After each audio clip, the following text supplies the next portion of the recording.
तर इकडे eastern express वेवर वाहतूक धीम्या गतीने आता सध्या सुरू आहे। ठाण्याहून मुंबईच्या दिशेने जाणाऱ्या मार्गावर वाहतूक ही सध्या संथ गतीने सुरू आहे। ईस्टर्न एक्सप्रेस वेवरची दृश्य आपण या ठिकाणी पाहताय। एरवी देखील या ठिकाणी वाहतूक कोंडीची समस्या ही उद्भवत असते, मात्र पावसाळ्यामध्ये याचं प्रमाण काहीसं वाढतं। ठाण्याहून मुंबईच्या दिशेने येणारी वाहतूक त्याचा परिणाम झालेला आहे। पावसामुळे याचा परिणाम जो आहे तो वाहतुकीवर झाल्याचं पाहायला मिळतंय।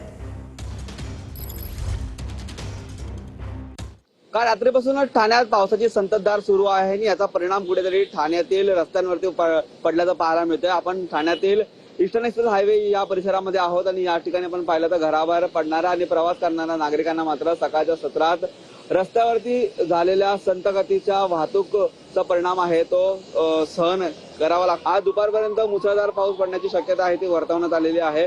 जर मुसळधार पाऊस पडला तर दृश्यमानता देखील या वाहतूक वरती परिणाम आहे ती करणार आहे, कारण मुसळधार पाऊस पडल्यानंतर वाहनांची दृश्यमानता कमी होते आणि वाहतूक एकच संथ गतीने सुरू असल्याचं पाहायला मिळतं। दुपारच्या सत्रात जर मुसळधार पाऊस पडला तर याचा परिणाम मोठ्या प्रमाणात वाहतुकीवरती होताना देखील आपल्याला पाहायला मिळणार आहे। जर्नलिस्ट नागराज शिंदेसह निखिल चव्हाण, टीव्ही 9 मराठी, मुंबई।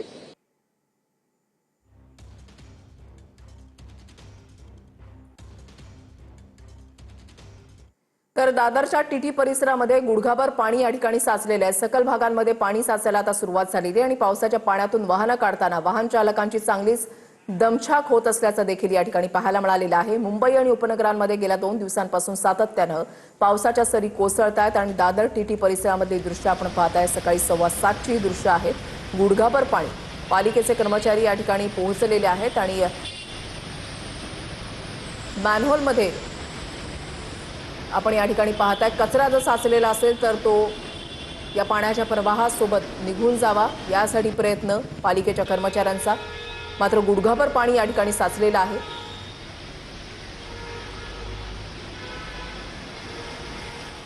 इकडे किंग सर्कल परिसरामधले रस्ते देखील जलमय झाल्याचे या ठिकाणी पाहायला मिळालेलं आहे। सखल भाग आहे हा आणि ज्या पद्धतीने आता पाऊस कोसळतोय त्यानुसार आता रस्त्यावर पाणी साचलेलं आहे आणि या सखल भागांमध्ये पाणी साचल्यामुळे वाहतुकीवर देखील याचा परिणाम झाल्याचं पाहायला मिळतंय। 2 व्हीलर देखील आपण या ठिकाणी पाहताय बंद पडलेली आहे या पावसाच्या पाण्यामध्ये, साचलेल्या पाण्यामध्ये, आणि या 2 व्हीलरला धक्का मारून आता बाजूला केलं जात आहे। किंग सर्कल परिसरामध्ये दृश्य सकाळी 7ची ही दृश्य आपण या ठिकाणी पाहताय। रस्ते अक्षरशः जलमय झालेले आहेत, वाहतुकीवर देखील परिणाम झालेला आहे। पी कार ज्याला मुंबईकर सकाळच्या वेळच्या घरातून निघण्याच्या वेळेला म्हणत असतात, तर या पी कारमध्ये आता मुंबईकरांची चांगलीच तारांबळ होत असल्याचं पाहायला मिळतंय। इकडे गांधी मार्केटचा परिसर देखील जलमय झाल्याचं या ठिकाणी पाहायला मिळतंय। या भागामध्ये देखील पाणी साचत असतं आणि आता गांधी मार्केटमधला परिसर आपण पाहताय। रस्त्यांना अक्षरशः तळ्याचं स्वरूप या ठिकाणी आलेलं आहे आणि या पाण्यातून वाट काढत असताना नागरिक आपण या ठिकाणी पाहताय।